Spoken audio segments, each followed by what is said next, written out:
Kata kawannya namanya Sabit bin Ubaid, saya belum pernah ngeliat laki-laki yang kalau di depan kaumnya, koleganya, teman-temannya dia berwibawa banget, tapi kok di rumahnya dia bapak yang kocak dibandingkan Zaid bin Sabit.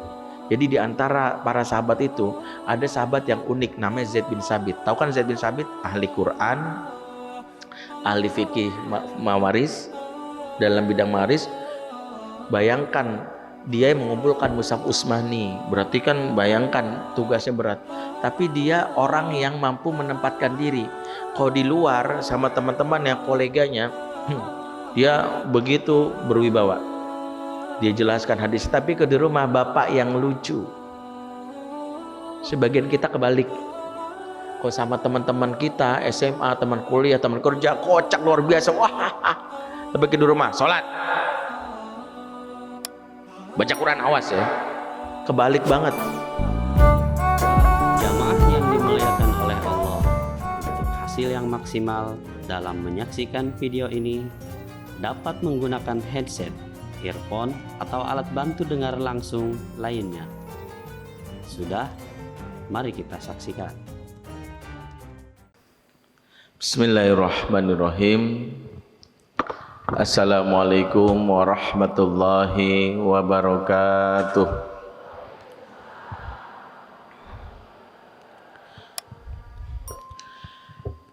Innal hamdalillah nahmaduhu wa nasta'inuhu wa nastaghfiruh wa na'udzu billahi min syururi anfusina wa sayyiati a'malina.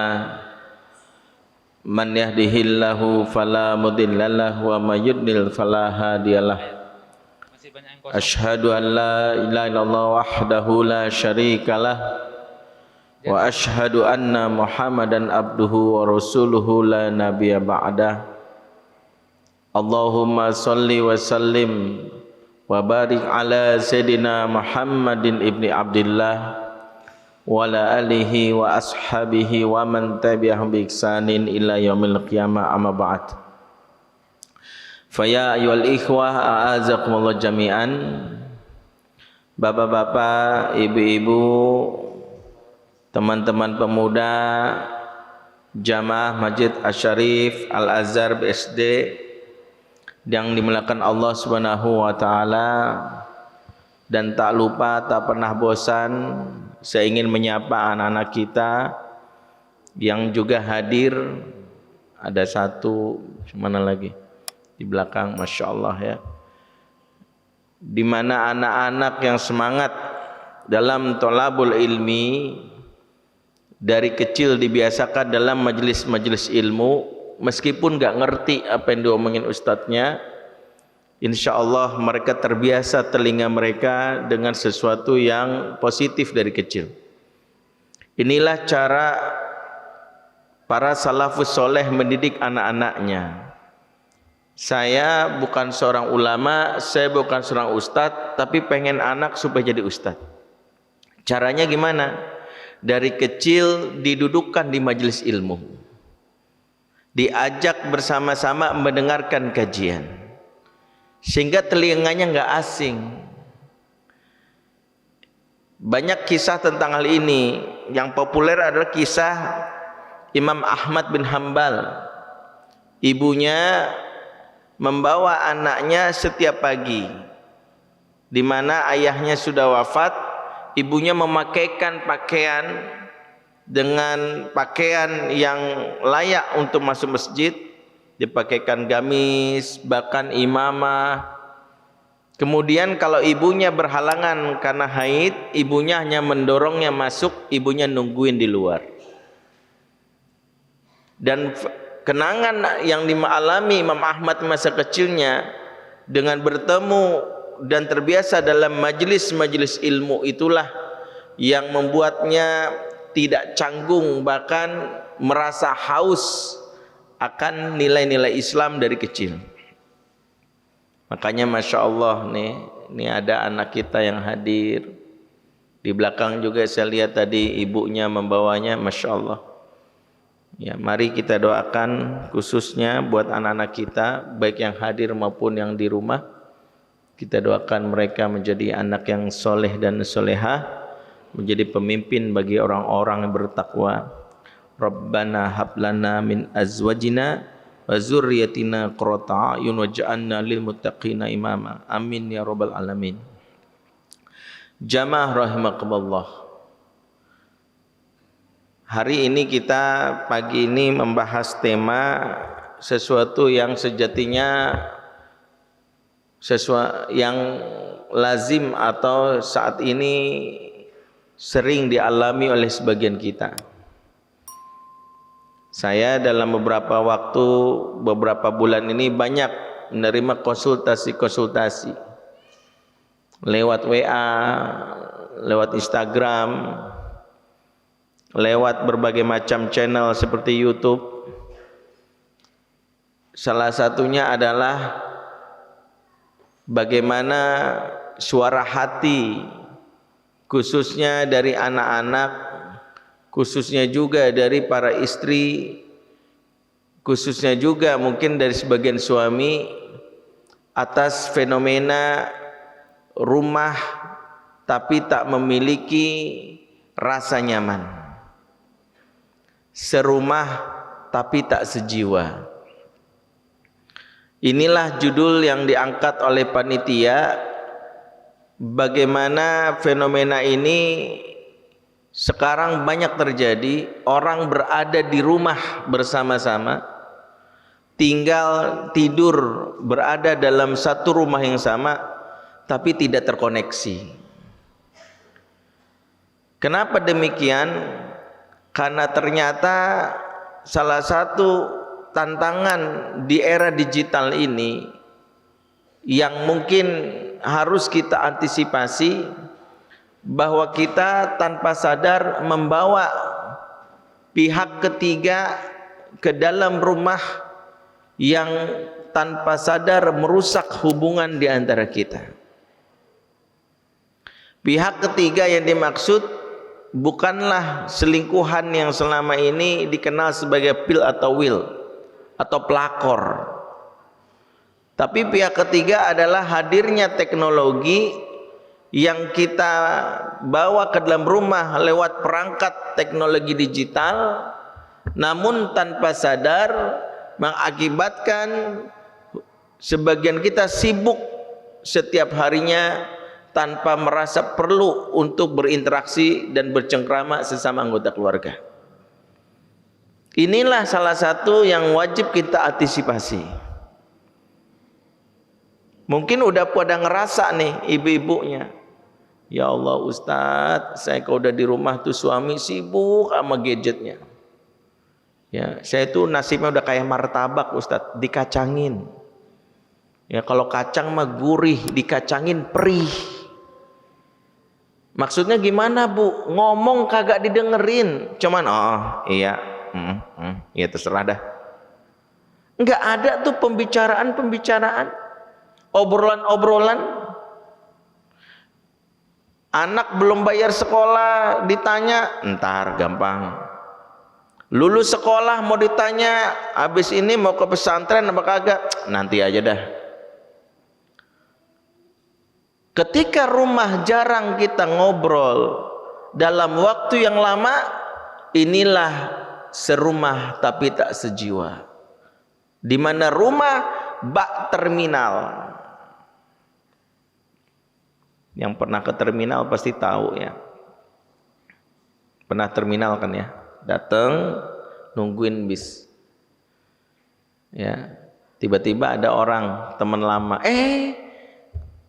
Mau kemana? Mau ke ini, mau ke Bogor. Oh, ngapain ke Bogor? Enggak ada urusan saudara. Situ mau kemana? Mau ke Bekasi. Oh, bentar ya, bisa lewat, kabur. Ciri keluarga terminal itu nggak pernah ngomong lama, nggak pernah ngobrol lama. Ya, masing-masing ngobrol basa-basi aja. Makanya keluarga terminal ini nggak pernah rapat, karena memang nggak ada orang yang rapat di terminal, ya kecuali petugas terminal. Obrolan yang muncul sekedar basa-basi. sekedar nanya udah makan belum sama anak itu, PR udah belum, udah Pak, nanti kan akhir tahun aku rencananya disuruh pentas bikin drama di sekolah, kira-kira aku bikin drama tentang apa ya? Nanti aja dah, Bapak banyak urusan ya. Sama istri gitu, Mah, cicilan Alphard udah dibayar belum? Alphard kan bisa nyicil, nggak tahu antum kan, bisa. Cicilan Baskom, nah jauh dari Alphard ke Baskom. Udah, Pak, anak kita nanti mau pesantren atau sekolah negeri nih, nanti aja dah, gampang itu mah. Maka kita dapati ketika masing-masing sibuk, bahkan ada yang di rumah itu masih baru nyampe rumah, langsung yang dicari bukan anak istrinya, baru nyampe pulang, Assalamualaikum, salam, charger mana charger? Charger yang dicari.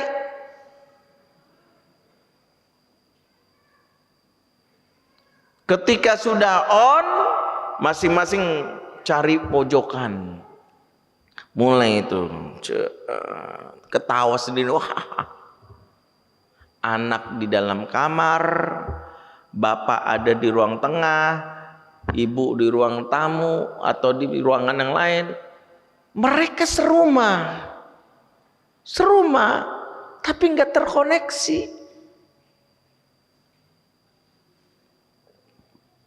Maka kita dapati fenomena ini rata-rata terjadi di negeri ini. Dalam skala sederhana, rumah aja seperti itu. Gimana dalam kehidupan bermasyarakat? Memang kalau kita nggak mawas diri, kita ini bisa-bisa jadi masyarakat yang egois, bahkan asosial. Gadget ini kita bersyukur hadirnya teknologi. Sekarang saya kemana-mana, alhamdulillah gak perlu khawatir nyasar. Google Maps tinggal dipasangin on, ada namanya. Laper tinggal mesen, enak emang. Ya malam-malam kelaparan tinggal pesen, GoFood macam-macam. Dimudahkan kita. Lagi mentok nih, pengen bikin kajian, aduh hadisnya lupa, tinggal googling. Enak. Tapi banyak di antara kita yang lupa mengantisipasi bahwa kita tersekat dalam rumah sampai nggak kenal. Saya ingat dulu itu, saya dengar ceramahnya sosiolog terkenal, namanya Profesor Imam Prasojo. Beliau itu cerita, dulu itu di kampung, masyarakat itu akrab dan guyup. Pertanyaannya kenapa orang kampung akrab-akrab dan guyup? Dulu para mahasiswanya jawabnya macam-macam tuh. Karena ini. Sampai saya dapat jawaban dari Profesor Imam tuh sesuatu yang gak kepikiran. Orang kampung itu akrab dan guyup karena jamban mereka di belakang rumah, jauh ke sungai. Jadi kalau mau mules, mau buang hajat, itu masih sempet ngelewatin rumah tetangga. Misi mas bentar, lewat tuh, sapa. Ya, kadang udah buang hajat aja, maaf nih Pak agak sedikit ya. Buang hajat aja itu pakai skat, itu masih sempet ngobrol. Semalam situ nonton bola nggak? Nonton, pret, bonya apaan? Itu sambil ngobrol. Selesai cebok masih sempet, si ini ada bantuan dari desa katanya. Iya, masing-masing dapat 2 juta. Oh, enak juga tuh, ngobrol sampai rumah jalan. Bagi bapak-bapaknya begitu. Emak-emaknya di sungai itu kata Profesor Imam dulu sarana sosialisasi, bukan sekedar nyuci. Di situ pusat perputaran informasi di sungai. Katanya Pak Lurah nikah lagi. Sama siapa? Itu janda sebelah itu yang kata kemarin itu suami baru meninggal langsung dinikahin Pak Lurah. Kasian banget itu Pak Lurah itu. Istrinya pada kan lagi hamil tua. Tuh ngobrol lagi sambil nyuci. Dulu nggak ada lambe turah. Dari perputar informasi di sungai itu, mereka selesai nyuci punya perasaan yang sama, pulang mereka merasakan kepedulian. Kasihan ya Pak, lain kali jangan kayak ini loh Pak, istrinya baru meninggal, masih lagi ambil tua, nikah lagi. Udah obrolan. Kata siapa? Itu obrol. Nah, kata Profesor Imam, tak lama pemerintah mencanangkan program WC masuk rumah. Masing-masing rumah itu dibikin WC di kamar mandi supaya bersih. Maka dibikinlah WC kamar mandi. Setelah itu sungai yang selama ini jadi sarana sosialisasi berubah jadi sarana rekreasi. Bedanya di mana? Bedanya itu mereka datang ke sungai itu ya pada saat kangen aja. Aduh udah lama ya nggak mandi sungai. Mandi sungai Datang ke sungai bisa pagi, bisa siang, bisa sore, malam. Ketemu sama yang lain, kalau beruntung ketemu. Kalau enggak ya udah. Sekali ketemu udah lama banget, iya nih. Gimana kabar? Baik. Si ini kan meninggal. Innalillahi, bener. Kok kita nggak dapat kabarnya? Iyalah kan kita beda kampung. Kan gitu. Makanya barulah kata Profesor Imam, generasi lapis keduanya tidak seakrab bapak dan ibunya karena mereka tidak seperti orang tuanya yang punya tempat berkumpul di sungai, di pos ronda, di warung kopi. Mereka lebih banyak menghabiskan waktunya di TV. Kalau ini ke kamar mandi, selesai. Ini saya dapat ceramahnya tahun 99. Belum ada ini. Belum ada gadget. Jadi kebayang tahun 99 aja katanya masyarakat sudah punya yang namanya WC masing-masing. Kemudian apalagi mereka sudah punya TV. Dulunya TV di rumah di pos-pos warga, di pos ronda, nonton bareng, ketawa. Sekarang sudah punya. Ternyata itu zaman dulu sudah mampu membuat sekat. Apalagi di zaman sekarang, di mana kita semua kebutuhan kita ada di sini. Apa yang terjadi? Wajar sekarang kita dapati anak-anak kita kadang nggak kenal sama, bahkan sama adiknya sendiri nggak begitu akrab. Jangan nanya tetangga deh. Mohon maaf ya, anak zaman dulu itu karena mungkin masih sering main, maka sama tetangga tuh masih kenal, jauh bahkan. Tahu rumah Pak Haji Abidin nggak? Oh tahu Pak, lurus terus Pak, nanti ada sungai yang seberang, nanti ada hutan tembus Pak. Terus lurus lagi turunin lembah, ya nanti naik lagi getek banyak Pak. Kira-kira 2 hari 2 malam baru sampai. Kok tahu? Saya dulu mainnya ke sono. Dia tahu mainnya ke sono, jauh, iya. Anak zaman dulu tuh, anak zaman now. Dek maaf, ke rumahnya Pak Haji Yusuf nggak? Tahu. Pada tetangga sebelah. Kenapa nggak tahu? Sibuk aja gini. Maka ini yang kita dapati. Sungguh saya sangat miris, sangat sedih. Saya dulu sempat kuliah di UI. Selain juga kuliah di Ma'had Utsman bin Affan. Jadi paginya saya di UI, siang saya belajar ya di Ma'had Utsman di daerah Bambu Apus Jakarta Timur. Dulu saya sempat awal-awal itu nebeng ngekos sama temen di UI. Dan kita punya kos-kosan, ibu kosnya itu baik banget gitu ya. Setiap pagi disediain nasi goreng gratis. Sambil sarapan ngobrol. Malam itu kita menjelang weekend itu ya namanya mahasiswa. Wah, kita ada yang senang main gitar, yang senang ngobrol-ngobrol sampai jam 12 sampai jam 1 malam. Itu nikmat banget, kita rasain banget. Padahal cuman teman kos-kosan, tapi akrab. Sekarang itu ada kejadian, saya ingat sebelum pandemi itu saya dapat WA. Saya dulu tempat nebeng ngekos sama temen yang dari daerah itu. Itu ada kejadian mahasiswa ada yang meninggal situ karena sakit di kos-kosannya. yang bikin miris, jenazahnya baru diketahui itu 3 hari setelah kematiannya. Oleh temennya, itu pun karena temennya bukan teman kosannya. Temennya yang ngelihat dia udah di kampus udah nggak ada, datang ke kosannya. Ternyata udah jadi mayat. Kita dalam ini tertohok gitu. Ya Allah, itu kosan dulu saya pernah tempatin itu. Dulu kita kalau ada yang nggak punya duit aja kita tahu. Dulu kita tuh kalau malam ada yang emaknya sakit aja kita tahu, kita bikin doa bareng. Ini sampai dia sakit meninggal 3 hari. Kita nggak usah bahas secara umum deh.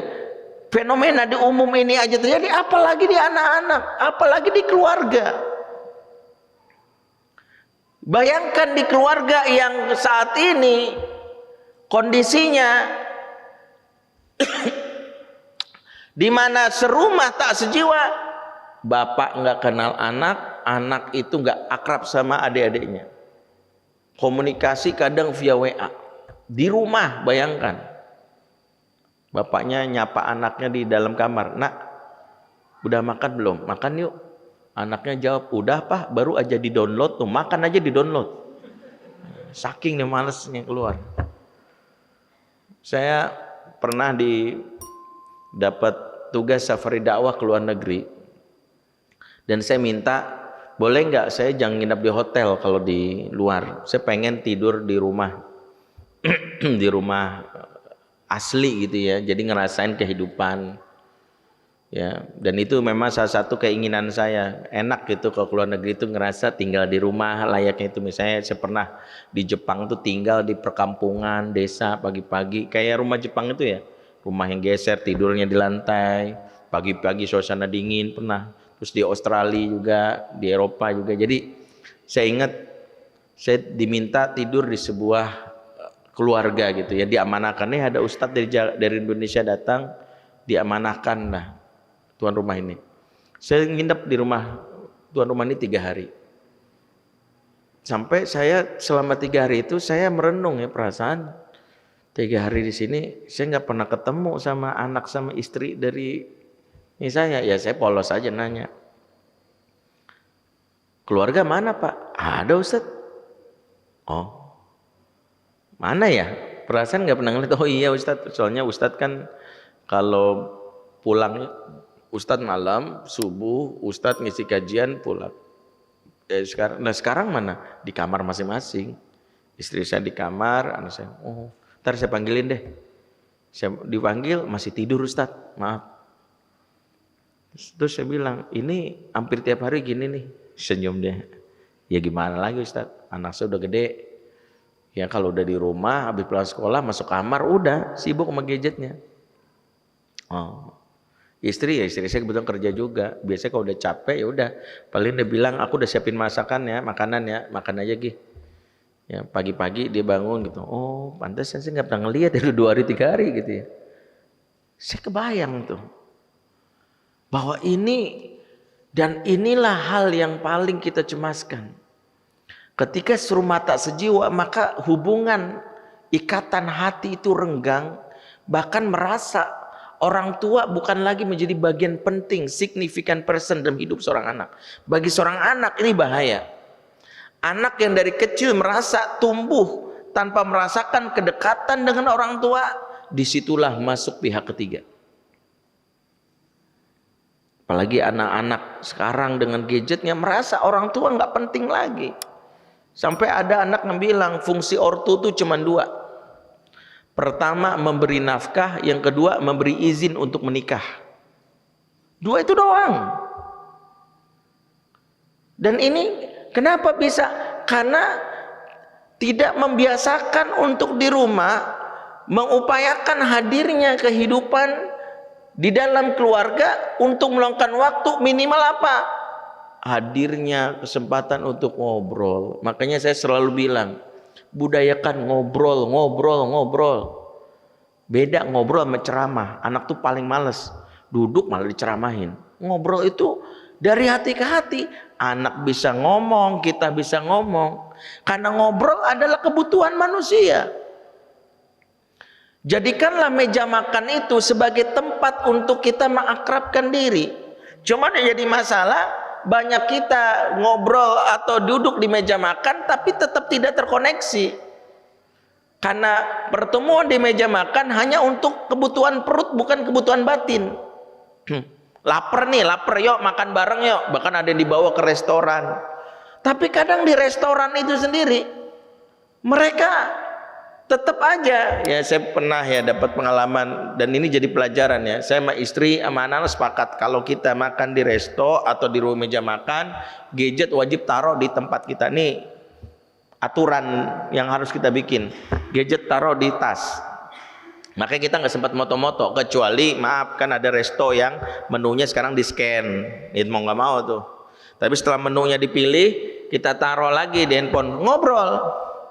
Lagi kita ngobrol, ada keluarga besar, bahkan dia mungkin ngundang mungkin sepupunya atau apa di depan kita tuh di sebuah resto. Lebih ramai dari kita, mungkin ada sekitar 10 orang. Ada bapak, ibu, ada anak, mungkin ada tantenya gitu ngumpul. Datang pelayan restoran tuh, nyatet butuhnya apa, selesai. Kemudian di depan kita lihat tuh, setelah pelayan yang nggak ada, masing-masing nunggu makanan datang megang handphone. Anaknya terutama, saya ngelatin aja. Wah, saya bilang sayang banget ya dalam hati itu. Walaupun istri saya mencoba untuk ya menghibur. Jangan suuzon, bisa jadi mereka lagi rapat di grup WA, kita nggak tahu. Ya, mungkin saking ininya kata istri saya, mungkin udahlah di grup WA aja. Jadi silent, obrolan mereka itu mungkin rahasia supaya nggak disadap. Ya saya bilang oke dah, mencoba husnuzon benar juga gitu. Tapi kebayang bahwa meja makan itu suasana yang dibangun untuk orang tuh akrab. Dulu BKKBN membuat sebuah campaign namanya kembali ke meja makan. Tapi efeknya sekarang tetap aja di meja makan gak akrab. Kenapa ada iklan kongguan tuh? Yang dulu ke meja makan walaupun bapaknya kagak ada kan gitu. Ternyata bapaknya di biskuit yang lain, lagi main sepeda kan gitu ya. Makanya biar ketemu, temuin tuh kalau lebaran. Beli biji kongguan sama nisin tuh, bapaknya kan. Kan gitu ya, satu bapaknya dikontrak sama nisin, nih anak bininya itu dia sama kongguan. Jadi terpisah produk. Ya. Jadi kalau pengen ketemu belinya adil, ya kongguan beli, nisin beli, temuin tuh, Pak, nih Pak anak bapak lagi makan gitu. Bapak main sepeda gitu. Kalau kita lihat itu, kan itu sebenarnya kampanye sederhana. Saya itu dari kecil itu kalau ngelihat ini,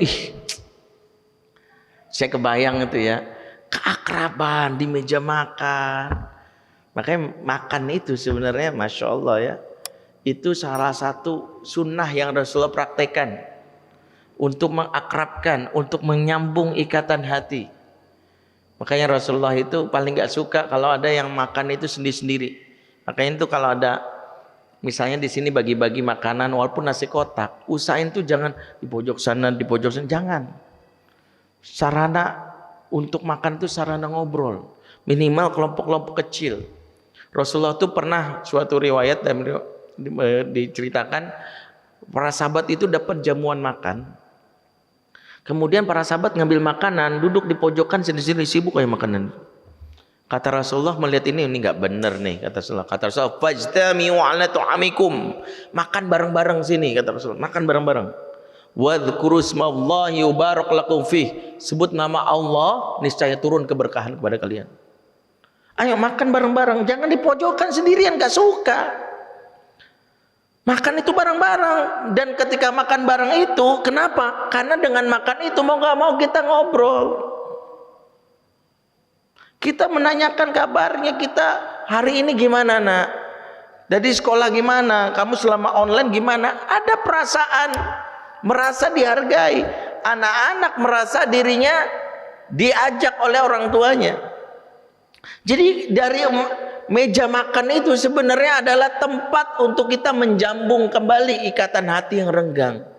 Tapi sayangnya keluarga makan bersama, hati entah kemana, pikiran entah kemana. Inilah yang membuat akhirnya peluang pihak ketiga masuk. Kadang perselingkuhan itu dalam konteks suami istri itu juga muncul ketika hubungan tidak didasari dengan hati, sebatas kebutuhan syahwat. Buktinya apa? Suami-suami baru mendatangi istri kalau lagi bergairah saja. Lupa bahwa ada kebutuhan batin istri yang harus dipenuhi, bukan sekedar kebutuhan syahwat. Apa contohnya? Contohnya tadi ngobrol. Karena Rasulullah SAW mempraktekkan ini. Rasulullah SAW itu sebelum tidur punya kebiasaan yang ini sunnah yang harus kita ikuti. Jadi kalau ngomongin sunnah, jangan sunnah kawin lagi aja.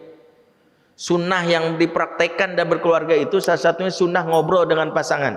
Dalam hadis riwayat Muslim disampaikan oleh Abdullah bin Abbas, sepupu Rasul yang dari kecil itu sudah nebeng tidur di rumah Rasul, pengen tahu kehidupan keluarga Rasul. Kenapa nebeng rumah Rasul? Qadarullahnya istrinya Rasul yang bernama Maimunah ini bibi kandungnya. Bibi kandung dari Abdullah bin Abbas. Jadi ada kesempatan nebeng di rumah bibi pas lagi jadwal sama Rasul. Dari situlah Abdullah bin Abbas mendapatkan, wow, dahsyatnya Rasul. Sebab salah satu pernyataan Abdullah bin Abbas adalah bitu indah kholati Maimunah. Saya nginap di rumah bibi saya Maimunah. Apa persaksian beliau? Karena Rasulullah sallallahu alaihi wasallam yatahaddas ma'a ahlihi tsumma raqada. Rasulullah SAW senantiasa ngobrol sama istrinya baru tidur. Cuk, lihat Pak, Rasul itu punya kebiasaan ngobrol dulu baru tidur. Sebagian suami, mohon maaf, mungkin saya juga sebelum tidur cek WA dulu, mention di IG banyak tuh, follower nambah apa enggak, ngelihat skor bola, ya Liverpool kalah lagi, ya, ngelihat data yang corona mati udah berapa nih, berapa penurunan trennya. Begitu mata udah sepet baru tidur. Dan itu yang membuat tidak ada koneksi. Obrolan yang dilakukan kepada istri adalah bagian dari kebutuhan batin. Jadi kalau ngomong nafkah batin itu salah satunya penuhi hak istri itu ngobrol. Karena wanita itu justru tandanya sehat kalau banyak ngomongnya. Cek aja ibu-ibu nih, kalau ibu-ibu udah jarang ngomong sakit itu. Makanya penting untuk dipahami, sejatinya tidak ada wanita pendiam. Yang ada adalah wanita yang terluka hatinya. Jadi kalau istri kita udah diem, itu bahaya tuh. Kamu udah makan belum? Udah. Makan apa? Ayam. Ayam apa? Goreng. Ya udah. Astagfirullah. Itu kalau istri ngomong tap, bahaya tuh, bahaya tuh. Wah, itu bahaya nih. Salah apa? Kita buru-buru kita banyak-banyak istighfar, usap punggungnya pakai logam mulia yang 10 gram itu. Karena beda ngerok pakai koin sama logam mulia itu beda. Cepet sembuhnya logam mulia. Cepet deh praktein aja. Kalau istri ngomongnya singkat sakit, tapi kok ngomongnya banyak sehat. Ngecek ngomongnya di mana? Pas menjelang tidur. Maka tugas suami ho-ho-hoin aja. Oh, ya oh. Gitu aja. Karena pengen tuh istri ngomong. Jadi Pak tadi tuh Pak, aku kan tadi habis dari warungnya Bu Iis ketemu Bu Tejo. Bu Tejo cerita Pak, katanya suaminya itu yang Pak Lurah Pak, itu katanya kawin sama janda sebelah. Janda sebelah itu Pak yang agen asuransi syariah itu Pak, yang kata kalau kita daftar 100 juta, 100 ribu dapat 1 juta, kita daftar asuransi syariah gimana Pak? Itu perempuan kalau ngomong tuh meliuk-liuk. Tadinya ngomongin tentang warung, tahu-tahu ke asuransi. Memang begitu. Lagi ngomongin apa. Karena memang perempuan begitu. Ya, kalau lagi semangat apa aja diobrolin. Ya. Kita lagi ngomongin tentang pilkada, ujung-ujungnya Aldebaran. Enggak nyambung. Sama mama gitu. Tahu-tahu kemana meliuk aja gitu. Ya udah begitu aja kita terima itu. Itu tandanya sehat. Maka kalau wanita diajak ngobrol sehat. Anak kita juga gitu. Anak yang masih dekat cirinya adalah ketika ngobrol. Maka ketika rumah tak lagi memfasilitasi untuk ngobrol, kesempatan ngobrol itu langka, disitulah masuk yang ketiga. ibu-ibu ini, mohon maaf nih, tanpa maksud membenarkan, kadang terjebak kepada hubungan yang salah. Bukan berarti ya selalu selingkuh itu milik laki-laki. Kadang selingkuh hatinya perempuan itu bisa jadi curhat kepada pihak yang salah, kepada teman SMA-nya, kepada laki-laki lain, merasa nyaman, merasa akrab. Mohon maaf nih, saya dalam beberapa bulan ini dapat banyak banget nanganin kasus selingkuh. Sampai saya itu berpikir, ya Allah, musibah apa lagi nih di negeri ini nih. Bahkan yang melakukan perselingkuhan itu adalah para aktivis dakwah katanya. Ada. Ternyata kecelakaannya bermula dari mana? Mau ngomong nggak terfasilitasi dengan pasangan, tiba-tiba ada yang nyapa di grup WA atau Japri, dan kebetulan ngomongnya nyambung, enak, bisa terpuaskan hasrat batinnya. Lama-lama jadi suka, diem-diem tuh ya, malam-malam tahu-tahu WA, kamu lagi ngapain? Banyak kejadian seperti ini. Tanpa maksud membenarkan bahwa itu adalah seolah-olah itu hal yang dimaklumi, tidak. Tapi kalau kita mau mengukur kenapa ini terjadi, salah satunya adalah ketika rumah tak memberikan kebutuhan jiwa. Termasuk anak-anak kita. Anak-anak yang tidak terfasilitasi, batinnya tidak dikenyangkan, di mana dia tidak mendapatkan kenyamanan di dalam rumah, di mana rumah menjadi tempat yang harusnya dia bisa banyak bercerita, curhat. Makanya hati-hati kalau anak itu di rumah tuh kalem. Ibu-ibu yang melihat anak-anak itu aktif banget, lompat sini, ngomongnya banyak, itu tanda kita sudah mampu membangun rumah tangga surga.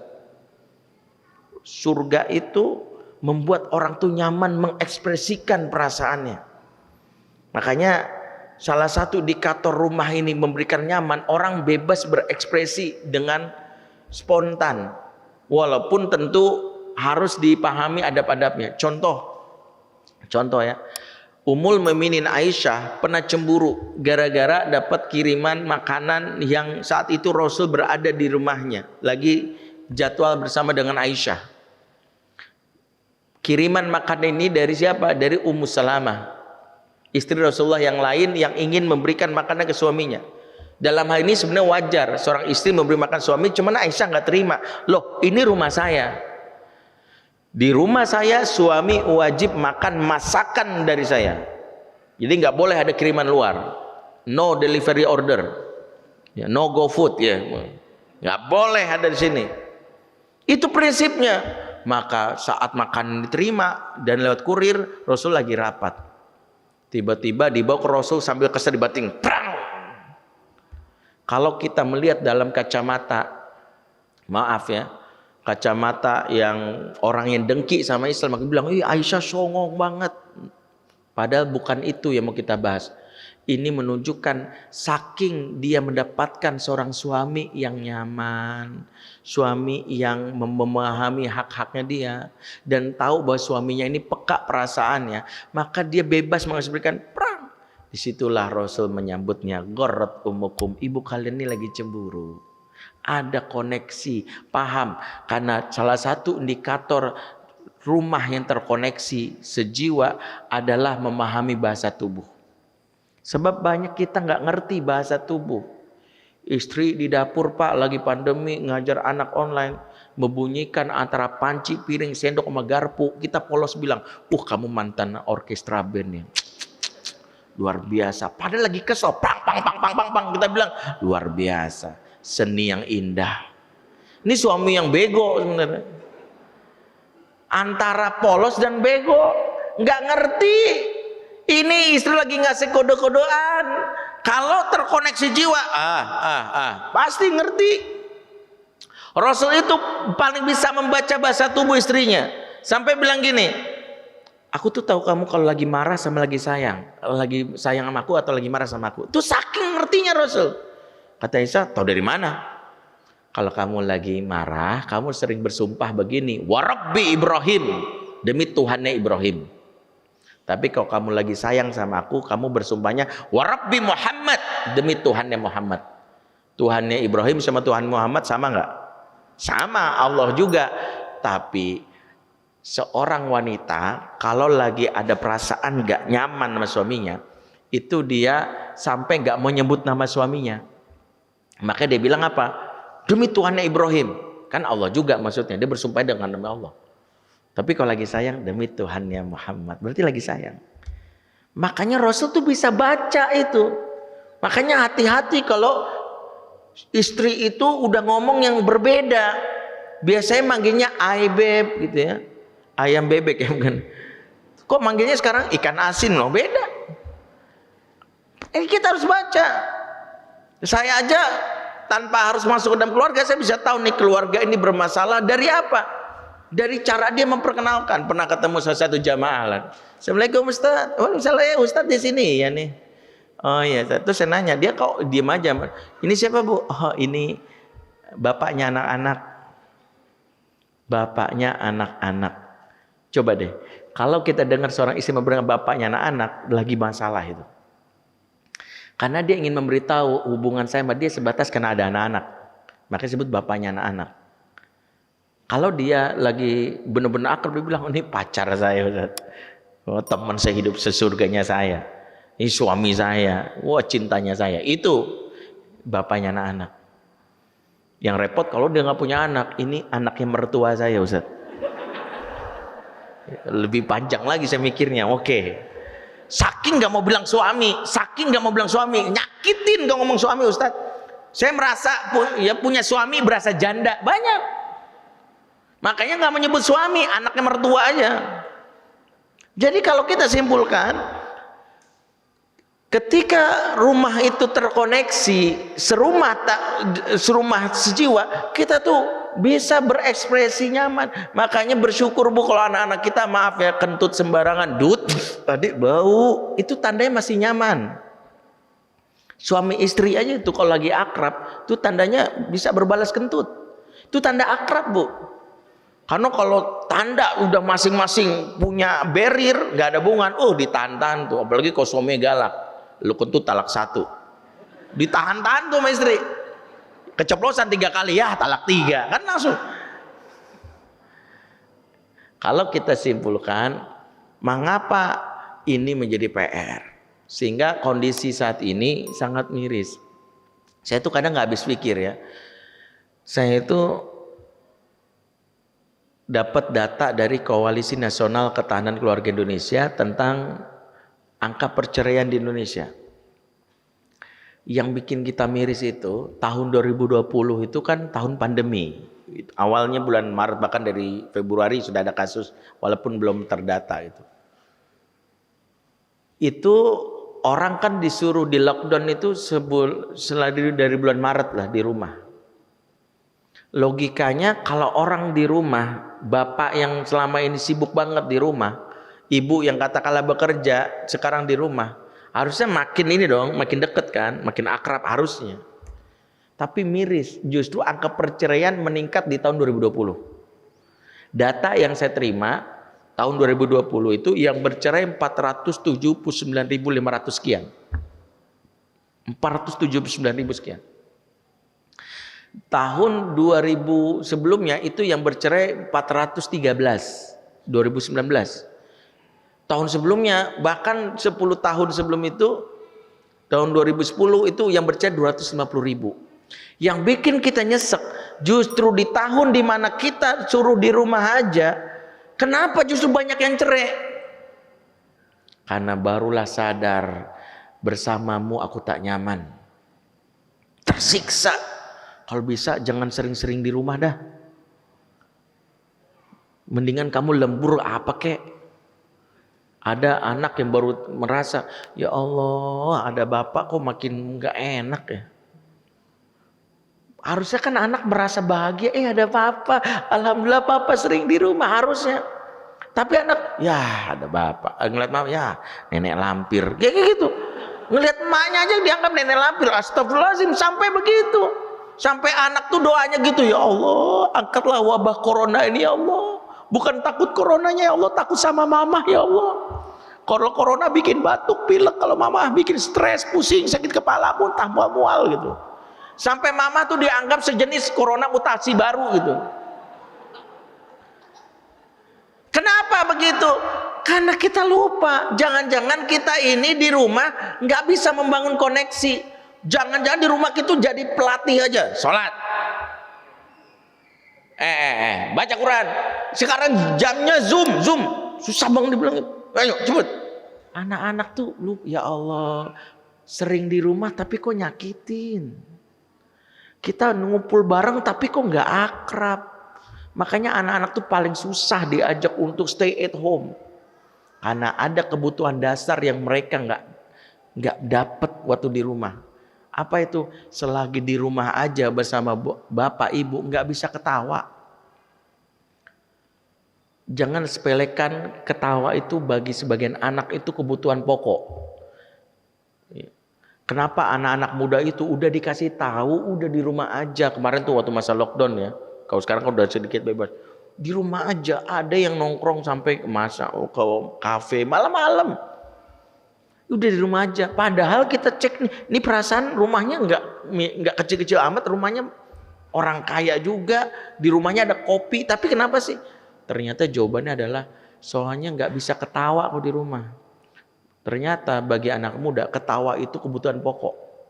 Ketawa itu udah kayak NKRI, harga mati.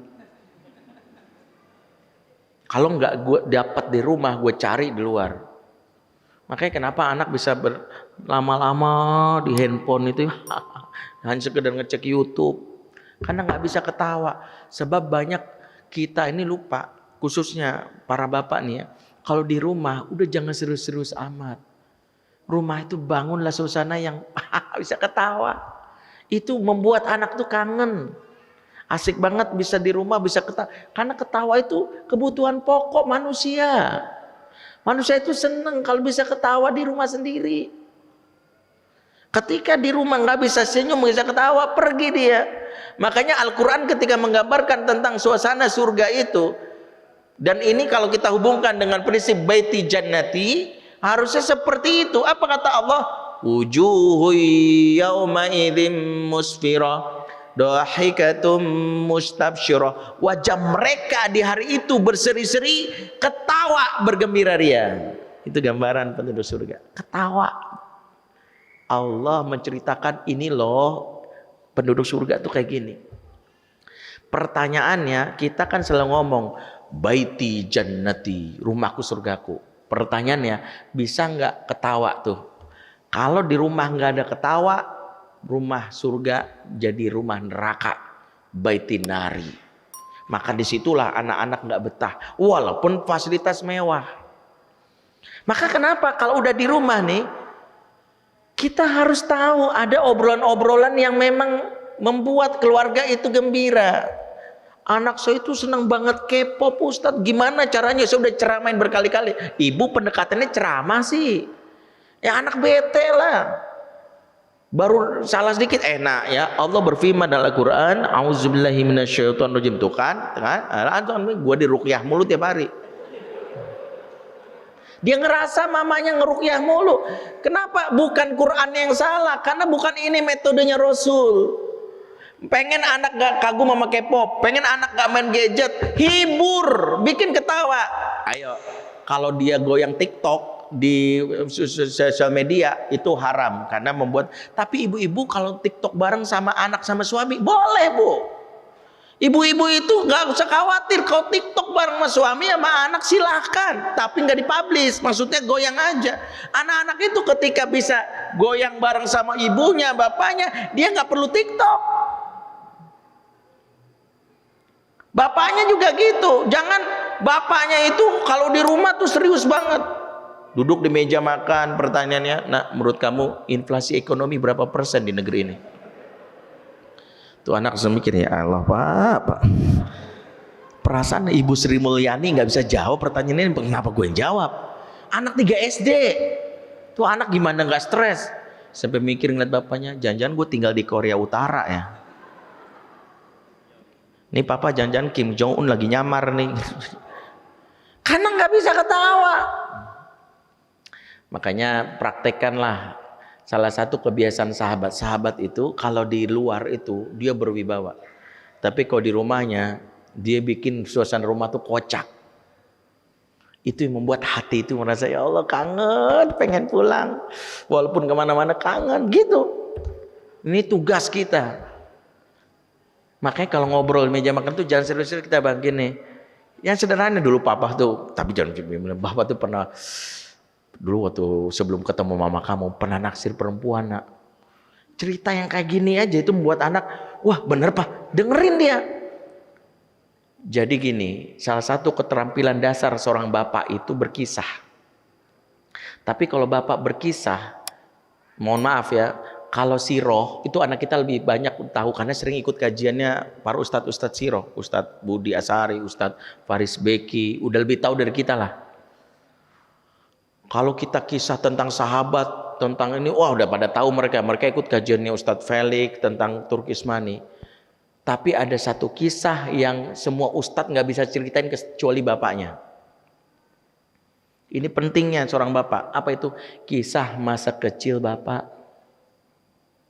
Makanya kalau ngobrol tuh cerita dulu tuh bapak tuh sampai pernah dagang kelapa nak. Oh gitu pak, iya. Itu dulu tuh bayaran sekolah itu kan mahal banget tuh. Anak itu ngerasa terbukanya bapaknya ini membuat, dia mau cerita. Karena prinsip anak-anak muda itu sederhana. Dia akan cerita kalau bapaknya atau ibunya cerita. Ingat ya prinsip mereka tuh, lu jual gua borong.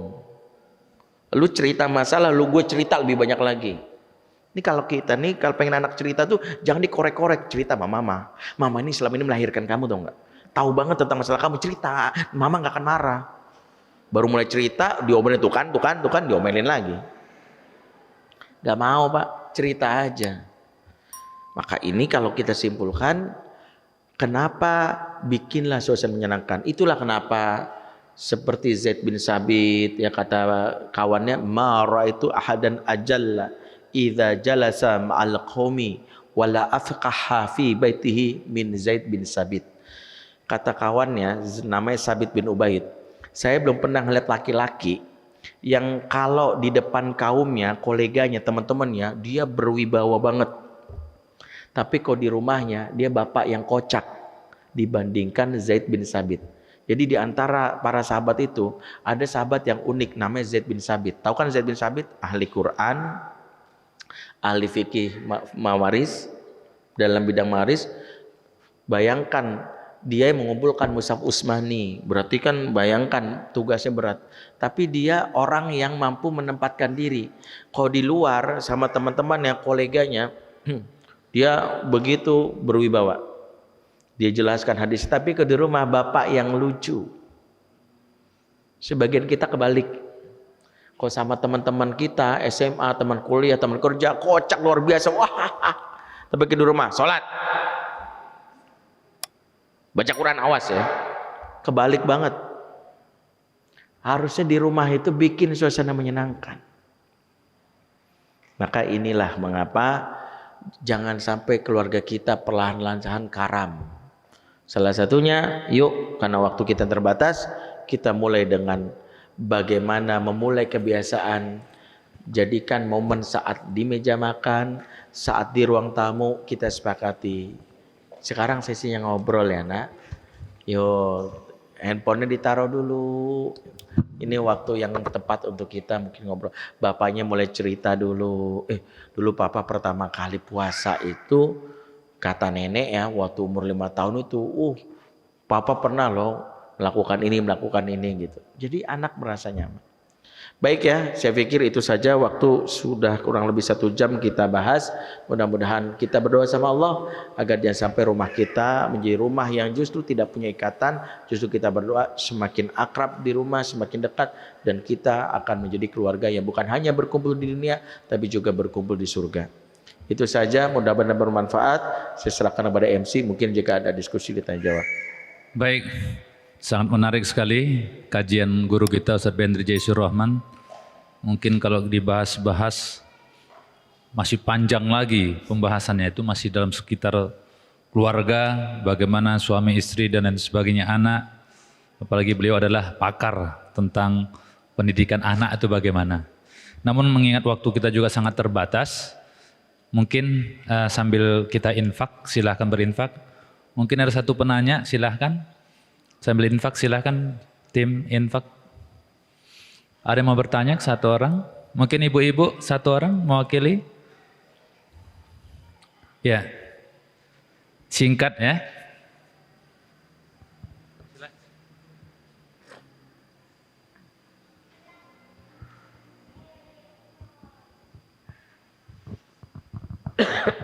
Bismillahirrahmanirrahim.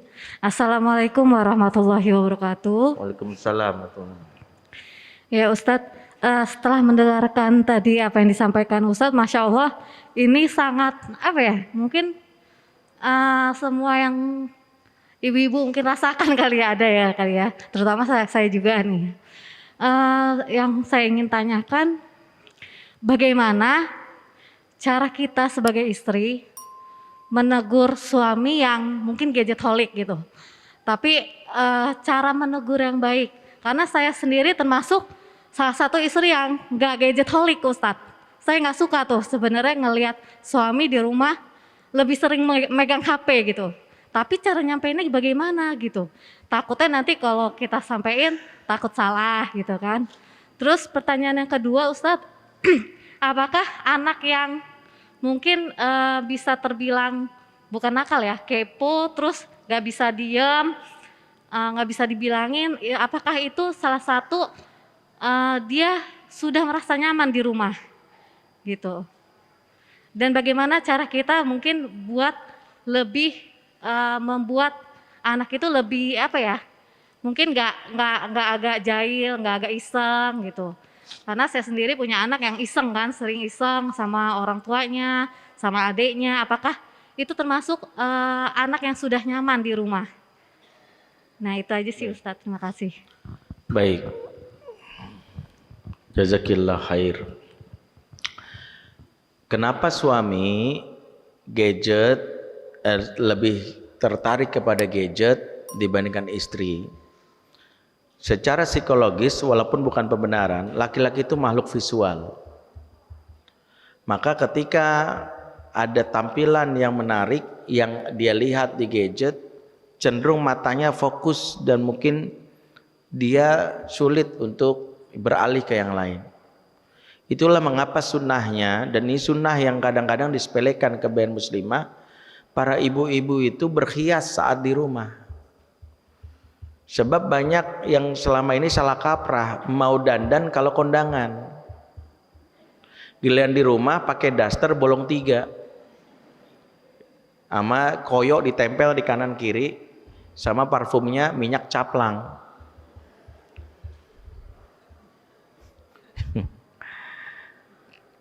Maka inilah yang mungkin membuat suami ngeliat, ya elah gini amat ya ngeliat istri. Itulah mengapa berhias di rumah itu sunnah. Bahkan kalau kita fatwanya Imam Malik wajib. Ibu-ibu itu kalau fatwanya para ulama dari mazhab Maliki wajib berhias semenarik mungkin.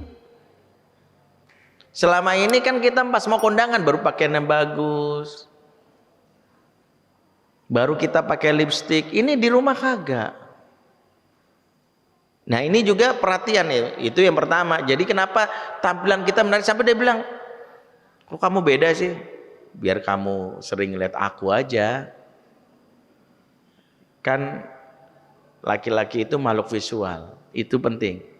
Yang kedua, kalau suami lagi misalnya gadget, tegurnya caranya gimana? Enggak usah dinasihatin, tepuk pundaknya sampai ngelihat kita senyumin aja. Senyumin aja.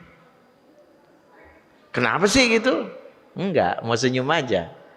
Soalnya kamu tuh fokus banget ke situ. Aku pengen gitu. Kalau supaya suami enggak salting, habis disenyumin, mulai kita berbagi cerita yang menarik perhatian. Makanya kalau suami lagi kayak gitu, kita tepuk senyum, ketika dia bilang, kamu kenapa senyum? Enggak, barulah kita cerita. Mas, ya tadi ada salam dari tetangga sebelah. Nah itu penting. Bagi kalau bilang tetangga sebelahnya janda, langsung dia, oh ya matiin. Cepet itu. Ya. Dan paling penting kita mulai dari yang prinsip sederhana, yaitu ketika kita mulai menyatakan keinginan. Boleh nggak kita misalnya memulai dengan kalimat, Mas, pengen deh sekali-sekali kita rapat keluarga. Ngobrol-ngobrol aja, misalnya supaya kita main gadgetnya diatur. Tanpa maksud menyalahkan suami, kita bilang khawatirnya anak-anak, kalau kamu kan mungkin aku pahami main gadget mungkin ada urusan dengan kerjaan. Tapi kalau anak-anak kan nanti mengganggu belajarnya. Gimana ya Mas? Saya selalu memulai diri setiap permasalahan itu di rapat keluarga. Karena seberapa sering, salah satu yang boleh kita, ya kalau boleh jujur, kita ini nggak serius dalam berkeluarga. Kalau kita ditanya, Bapak Ibu serius nggak dalam keluarga? Pasti membantah, serius Ustadz.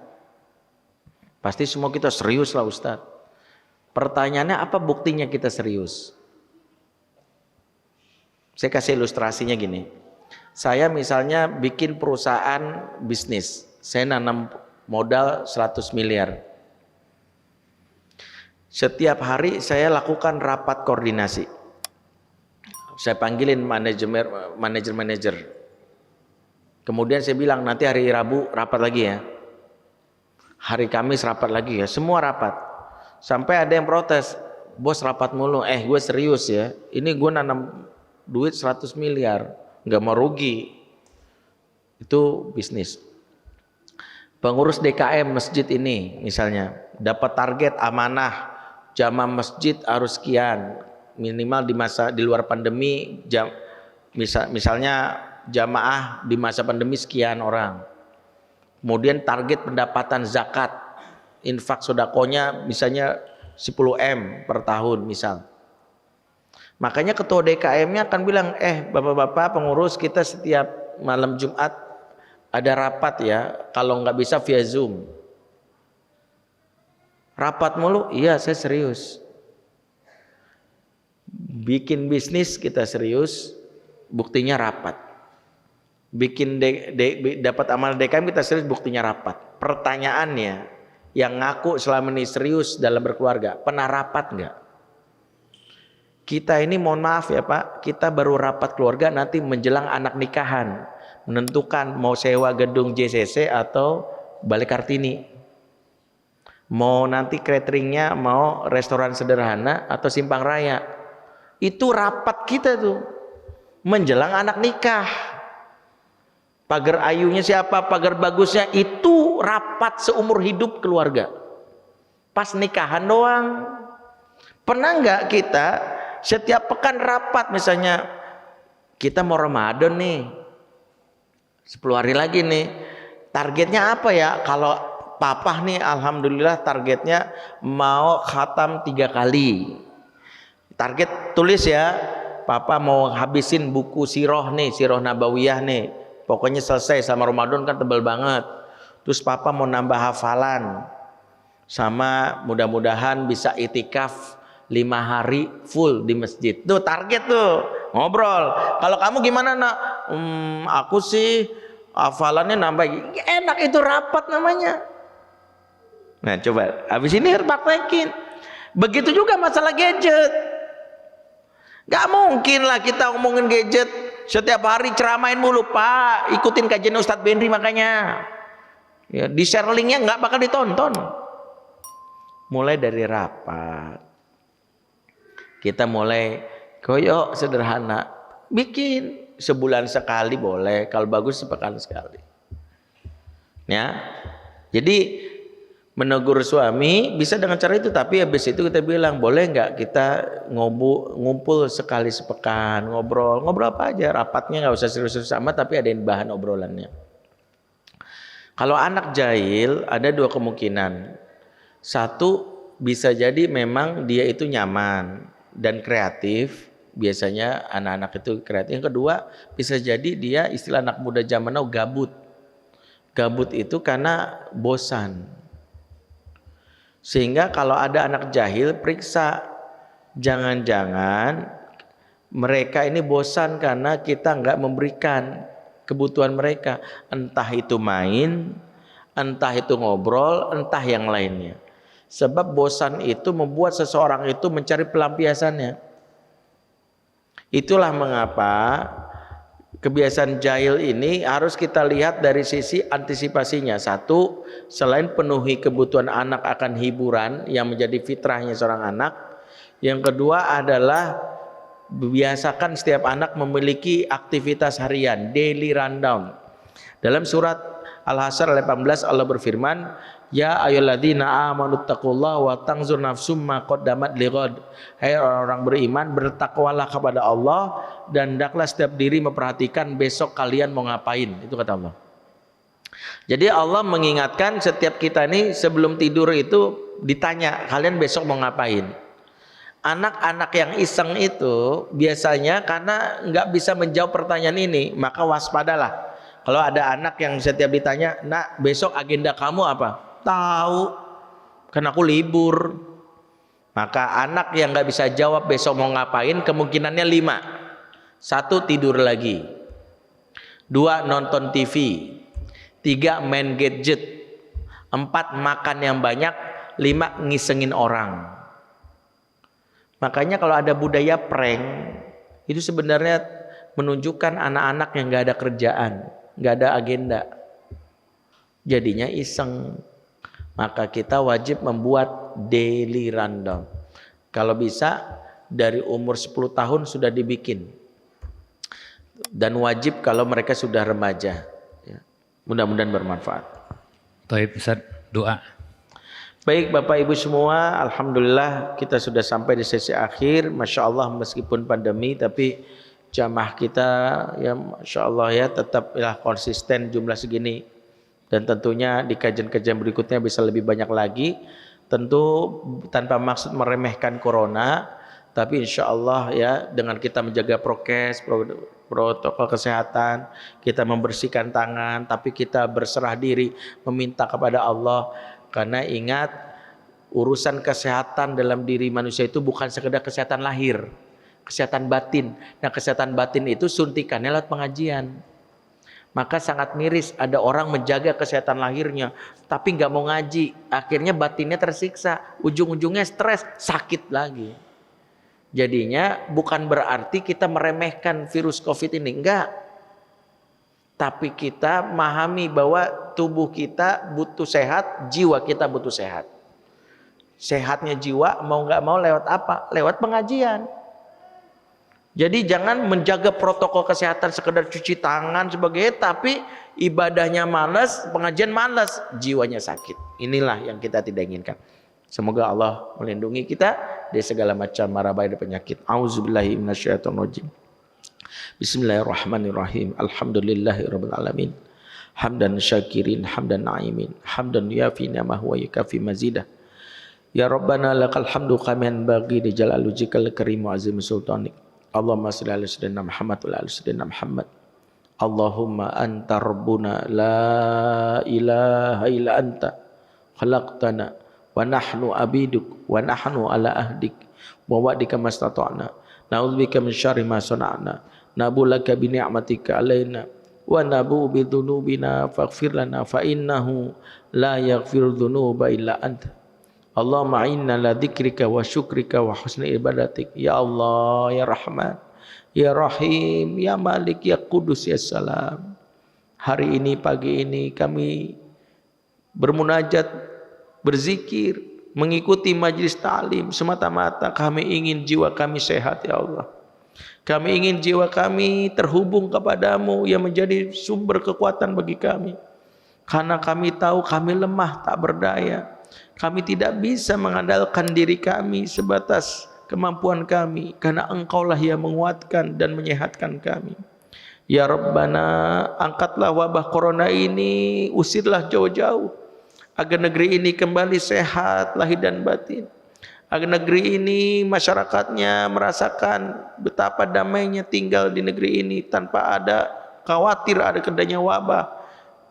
Ya Rabbana, kami mohon agar Ramadan ini membuat kami menjadi khusyuk, semakin dekat denganmu, dan berharap kami bisa menghidupkan ibadah-ibadah bulan Ramadan tanpa disibukkan dengan kesibukan yang membuat kami lalai. Ya Allah, ya Allah, ya Rahman, kami ingin sekeluarga masuk surga bersama-sama. Izinkanlah ya Rabb, kami membawa pasangan kami, anak-anak kami, ibu bapak kami, mertua kami, karib kerabat kami, untuk bisa berjumpa di akhirat dengan Rasulullah sallallahu alaihi wasallam.